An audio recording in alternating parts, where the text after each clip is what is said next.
Now, anybody out there got a witching hour? Like, a period of time between this time and that time where you're just not right, where you just don't fucking feel, where you just got to get through it. I do. It's between 2 and 4 in the afternoon. I don't know what happened in my past life or in my childhood at that time, but something did. And I hate the fucking witching hour. So today, I decided to beat the witching hour by watching a film I've wanted to watch for a while. Well, it hasn't been out for long. It's a Netflix movie, Netflix original, with a lot of my favourite actors in it. And straight away, watching the trailer, I knew I was in for some fucking heavy film watching, right? But I wasn't going to give it a review. It was just to get me through the fucking witching hour. This fucking movie. This movie is called The Devil All the Time. And it's on Netflix. Bill Skarsgård, we all love Pennywise. Tom Holland, Spider-Man. My favourite actor of all time. And I don't care if you laugh at this and go, whatever, he's fucking shit. I'll prove you all wrong because he's going to be Batman, the Batman. Robert Pattinson's in it too. And let me tell you, the acting was fucking stellar. The story was brilliant. The fact that it started here, had a middle bit there and ended there, but just cut across time periods and included every character in a way that was just so affecting and bleak and real and horrible. The reason I'm talking to you today, and I wouldn't really call, you know what, let's call it a Halloween review. Only reason I'm talking to you, because I haven't seen a horror movie this whole year that can add up to fucking this movie. Maybe last year, I saw a couple, but not this year. So, my notes are quite simple. The dog, the suicide, the rape, the serial killers, the bad religion, the survivor, and the sheriff, and his sister whore. This is just quick notes.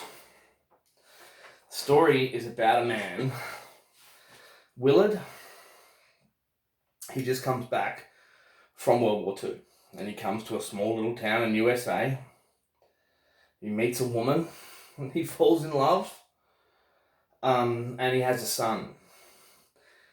But in the war, he had to kill a Marine who had been skinned by the Japanese and left on a crucifix, right? So it fucked him up that his mum was so religious. So when he finally come home and all she was talking about was God and get on your knees and pray, he hadn't prayed ever since he was at war.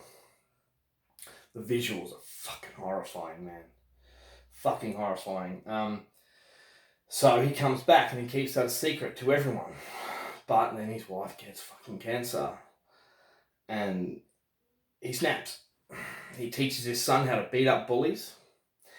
But he loses his mind thanks to the war and thanks to religion.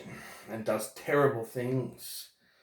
And on the day that him and his son bury their mother, he does something even more terrible and then kills himself. And this son now grows up into Tom Holland. That's the intro. Now, the trailer gives all that away. Now, all I'm going to say, because I'm not going to give away the rest, because I haven't given away the rest, okay?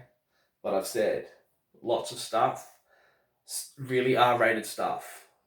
So watch it, man. If you want to watch a good movie, and if I see you on my fucking Facebook movie pages going, oh, that was a piece of shit, what a pretentious fucking, fucking, go back and watch Friday the 13th Part 2, because this movie is worth your time. But I don't think I could do it again. It's like There Will Be Blood. You know that movie with Paul Dano? I love that movie. But I don't know if I could sit through it all the time because it's so fucking intense. This movie's intense. I think I was just about to just give the entire fucking movie away like a prick. And I've just caught myself realizing this movie came out in 2020 and it's 2020, so I'm just going to shut my face and tell you what I wrote at the end here. It's too much for me to give you the message of this film. It would take too much for me to actually sit there and think about everything that this main character Bill Skarsgård's son, Tom Holland, has to go through in this movie. He has to lose people he loves. He has to... And well, the funny thing is, there is no love interest to him. His life is too fucking horrible. He never gets a fucking chance. He loves his sister, but he's got to get revenge for her. He's got to get revenge for his daddy. And you know what he's got to do? Religion has played the biggest part in fucking his life, right? You see it without him telling it. You know, like stories and books where the writer's really just telling you something and not showing you. There is a narrator in this movie. And I didn't Google it, right? But I swear it's Billy Bob Thornton. Now, I didn't Google it. You know me, I don't Google for these reviews. I'll Google later and find out if I'm wrong or right. But I'm pretty sure Billy Bob Thornton is narrating this. And he's a really random, selective narrator. You don't hear him for 40 minutes. And then he's like, and you know what? That guy was a fucking asshole. I guess he deserved to die. It's like, man, like, who better to do that than Billy Bob fucking Thornton, right? Anyway. So, it's a movie about religion. And it has a bit of an ending where, hey, my Stephen King fans out there, remember how The Dark Tower ends? Book 7, the last sentence? This book doesn't do that. But if you're smart enough, you'll get it. Fuck, religion just doesn't ever let up, does it? Doesn't leave any survivors. But Tom Holland in this story is a survivor. And I'm going to tell you, my favourite actor in the world is Robert Pattinson, right? He's fucking unreal and he's going to kill it as the Batman. But Bill Skarsgård, aka Pennywise, is unreal in this. And Robert Pattinson is unreal in this. But Tom Holland makes them all piss. You know, it's like what Shia LaBeouf was trying to do 10 years ago. Tom Holland's just doing it without effort.